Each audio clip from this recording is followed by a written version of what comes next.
କେନ୍ଦ୍ରାପଡ଼ା ଜଳସମ୍ପଦ ବିଭାଗ ଏବେ ଦୁର୍ନୀତିର ଚରମ ସୀମାରେ। କେନ୍ଦ୍ରାପଡ଼ା କେନାଲ କାମ ଅଧା କରି ଠିକାଦାର ଛୁ। ଏବେ ଏହି କେନାଲଟି ବିଶ୍ୱର ବଡ଼ ଡ୍ରେନ୍ରେ ପରିଣତ ହୋଇଛି।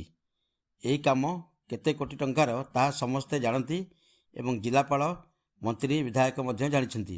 ସେହିପରି 5A କେନାଲର କାମ ପୂର୍ବରୁ ଅଧା ଥିଲା ପୁରୁଣାୱାଲ।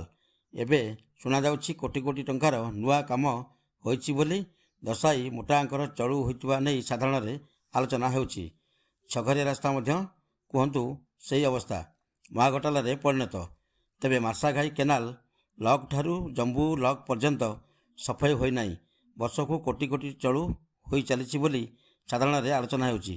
ପଟ୍ଟାମୁଣ୍ଡେ ଅଳଭା କେନାଲ ହେଉ କିମ୍ବା ରାସ୍ତା ବନ୍ଧ ମରାମତି, ଏସବୁରେ ମଧ୍ୟ ମହାଘୋଟାଲା ହୋଇଥିବା ନେଇ ଅଞ୍ଚଳବାସୀ କୁହାକୁହି ହେଉଛନ୍ତି। ଏହି ଡିଭିଜନରେ ଜଣେ ମାର୍କାଦିଆ 5 ଲକ୍ଷ ଠିକାଦାର କଞ୍ଚା ଲଙ୍କା ବାବୁ ବହୁ ଶୁଖିଲା ଲଙ୍କାଙ୍କ ଠିକା ଲାଇସେନ୍ସରେ ବର୍ଷକୁ 5 ଲକ୍ଷ କରି କୋଟି କୋଟି ଟଙ୍କା ଖାଇ ଚାଲିଛନ୍ତି ଏବଂ ବାବୁମାନଙ୍କୁ ଖୁସି କରୁଛନ୍ତି।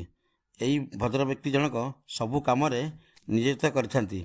ପରିବା ଆଣିବା ପାଖରୁ ରୋଷେଇ ପରସା ଯାଏ ସବୁଥିରେ ଉସ୍ତାଦ ବୋଲି ସାଧାରଣରେ କୁହାଯାଉଛି।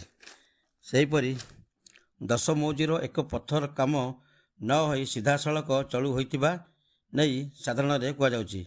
ଏଥିରେ SDO, ଜେଇ ମିଶି ହରିବୋଲ ପକାଇଥିବା କୁହାଯାଉଛି। ମୋଟାମୋଟି ଭାବେ ସମସ୍ତ କାମର ଉଚ୍ଚସ୍ତରୀୟ ତଦନ୍ତ କରାଗଲେ ବହୁ ରହସ୍ୟ ଉପରୁ ପରଦା ଉଠିପାରନ୍ତା ଏବଂ ବାବୁମାନଙ୍କ ମୁଖା ଖୋଲିପାରନ୍ତା। ଖୁବ୍ ଶୀଘ୍ର ଏସବୁର ତଥ୍ୟଭିତ୍ତିକ ଖବର ପ୍ରକାଶ କରାଯିବା ସହିତ ମୋହନ ସରକାରଙ୍କ ଦୃଷ୍ଟି ଆକର୍ଷଣ କରାଯିବ ବୋଲି ଲୋକେ କହି ବୁଲିଲେଣି।